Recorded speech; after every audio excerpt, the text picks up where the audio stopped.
Fala pessoal, tudo bem? Deixa eu tentar adivinhar quem é você. Você é um pai ou uma mãe com filhos em idade escolar e está preocupado com o desempenho dele, com as notas dele? Ou não? Você é um professor que sabe que parte do seu trabalho é ajudar o seu aluno a desenvolver autonomia, mas não está muito certo de quais são as etapas para chegar nesse objetivo? Fica tranquilo, eu gravei esse vídeo especialmente para te ajudar. Depois de ver centenas de alunos que passam aqui pela escola todos os anos, ficou muito fácil identificar quais são as etapas do amadurecimento que uma criança precisa passar até chegar ao ponto de ser independente academicamente, de poder caminhar com as próprias pernas em busca dos resultados desejados.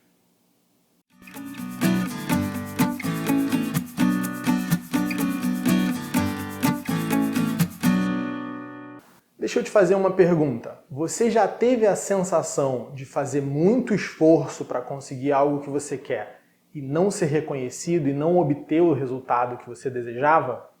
Então vamos lá. Meu nome é Luciano Nogueira, eu sou diretor pedagógico do Camões Pinóquio e para tirar essa dúvida, eu vou começar te contando uma história, uma parábola. Imagina só um garoto, uma garota que pratica um esporte. Vamos dizer futebol. E aí ele está muito chateado, ele está muito triste porque ele não está se sentindo valorizado pelo treinador dele.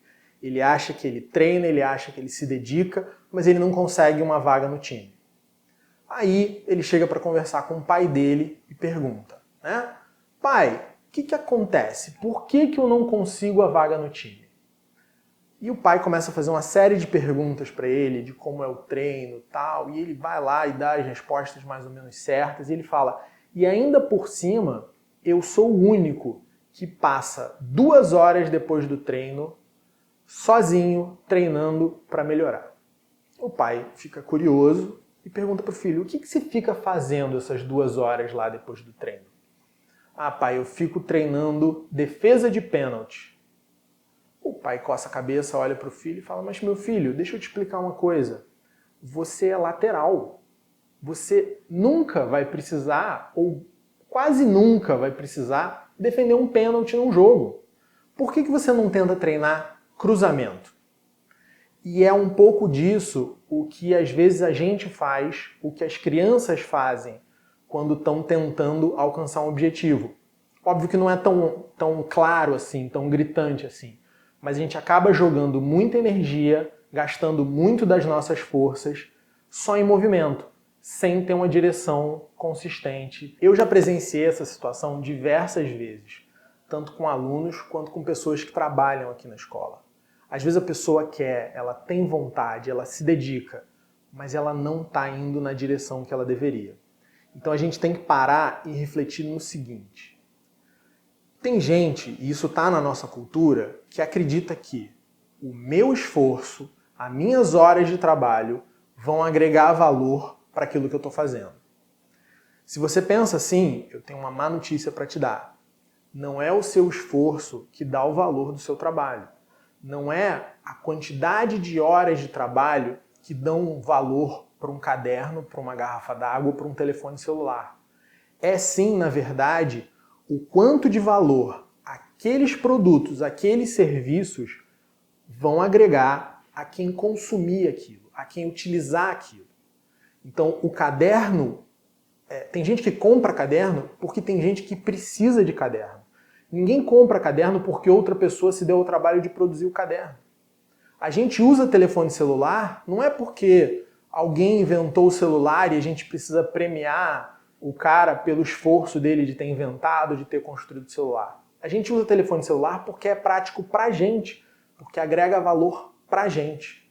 Então, se a gente não aprende como direcionar o nosso esforço, se a gente não aprende que para aquilo que a gente faz ter valor real, a gente precisa estar causando alguma transformação no mundo à nossa volta, a gente não vai ter facilidade para alcançar os nossos objetivos.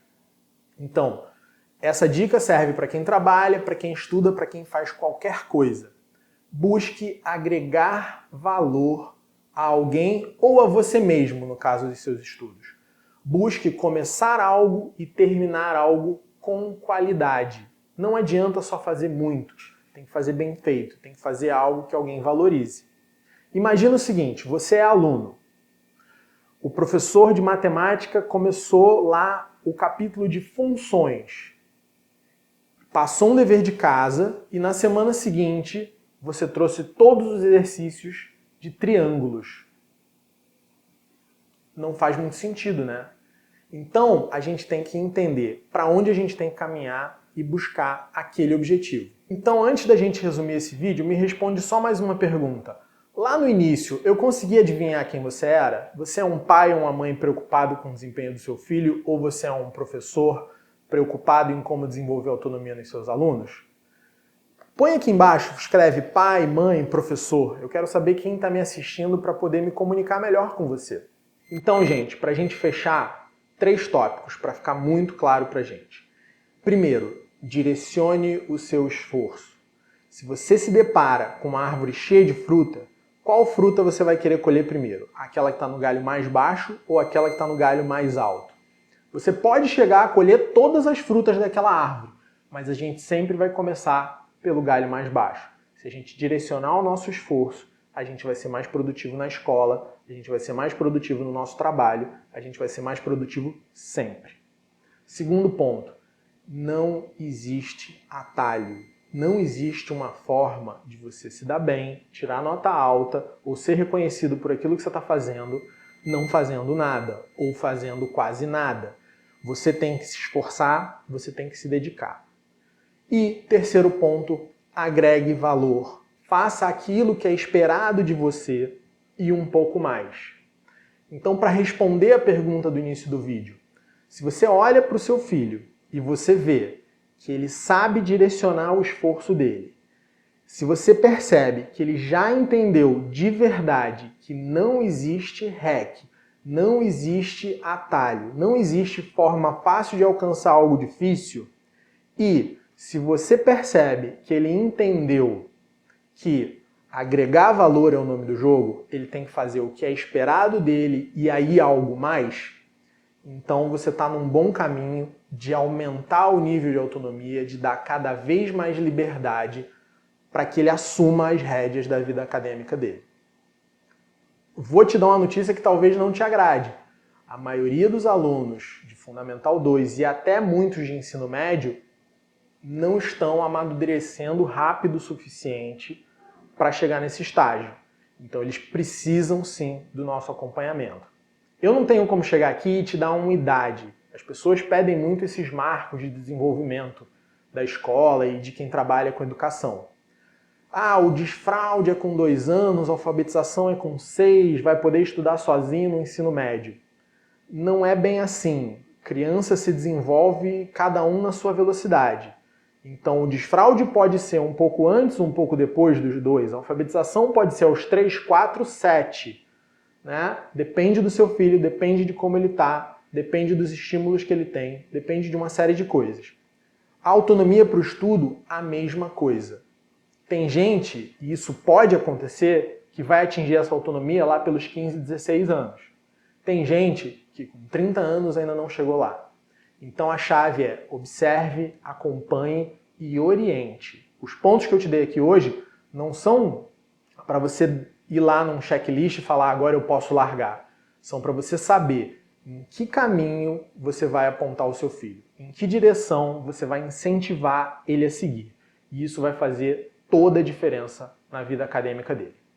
Gente, esse foi o vídeo. Se você ficou aqui até o final, eu vou colocar mais 2 vídeos aqui em algum lugar, um falando sobre desenvolvimento de rotina e outro falando sobre autonomia.